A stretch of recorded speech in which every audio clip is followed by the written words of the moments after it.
Hi, everyone, and welcome to another episode of the mini podcast called Monday Motivation. This is brought to you by Dominate Your Day. And I started Monday Motivation as a place for many episodes to share inspiring ideas and thoughts for leaders in the workplace. As a former corporate leader, I know what it feels like to need just a little boost of inspiration each week. So in each episode, I'll share a topic to motivate and empower you. So this week, we are talking about change, or this whole month, we're talking about change. And today we're talking about how to have productivity in the era of technology supercycle.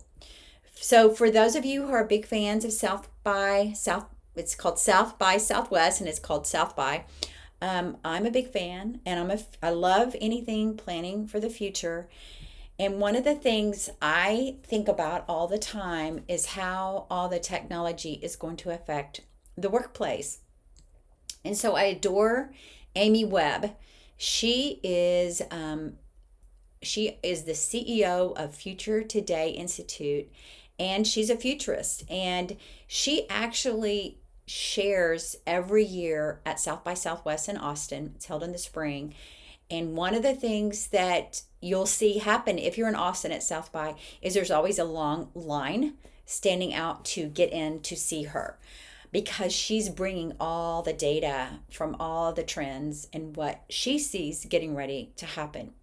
And it was pretty exciting what she shared this year. So I'm going to just share a few highlights, but feel free to go onto YouTube and go onto Amy Webb and South by Southwest 2024, and you will see an amazing 1-hour presentation about all things future technology. So one of the things that Amy delivered this year in the keynote address was that she talked about this convergence of AI, a connected system, ecosystem of things, and the biotechnology that's going to push this global economy.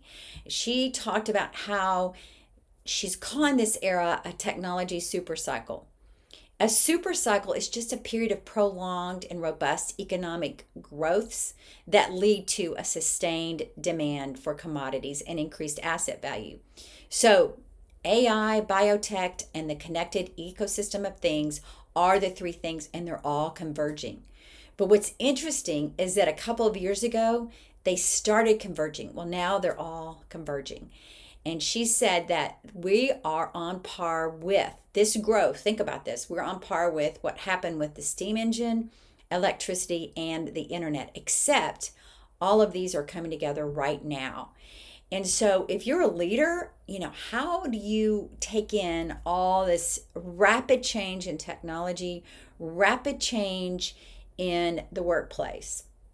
So what this calls for is leaders who are not only open-minded, but also adept at navigating through uncertainty. Thus, the change theme we have this month. As Amy says, novelty is the new normal. So how can you, as a leader, adapt to change with all this technology? Because what you're doing is you're role modeling to your team and you're guiding them through this. So here are 3 essential actions that I put together that I think that leaders can take to prepare for the future and develop a high-performing team. Number 1, adopt a dual thinking approach. So yes, look ahead, see what's happening. It requires you as a leader to master both rapid intuitive decision-making, but also deliberate analytical thought. When you balance these thinking styles, it enables you to connect long-term visions with immediate actions so that today's decisions are aligned with future possibilities. And you've probably had that leader that jumped on every single trend that was coming. And you've probably had that other leader that was just too slow to change. And I think the best advice I always heard from Herb at Southwest was, we don't adapt right away. We watch and then we adapt. And so it depends on your business. It depends on what you're doing. But I would encourage you to think about all these changes in this rapid conversion right now that we're seeing in technology, and think about how your business can apply. Number 2 is just foster a culture of continuous learning and adaptation. We know from Gallup that most people have somewhere in their top 10, maybe even 12, learner and achiever. And that learning talent, that wanting to know, wanting to grow, needs to be fed. And so during this kind of culture of continuous learning and adaptation, we want to make sure that our people are feeling like they're learning, they're growing. I would encourage them to listen to Amy's talk at South by and come back with some strategies and ideas of how they could apply this in the workplace in the future. Because this involves some deep critical and anticipatory thinking, but it also encourages a mindset of continuous learning within the organization that can help your teams look at how they can remain agile and adaptable. And then the third thing I think about is, how do you build community and collaboration during a rapidly changing technology culture in the workplace? And I think it's helping your teams recognizing that they're all a part of a larger ecosystem undergoing this transformation.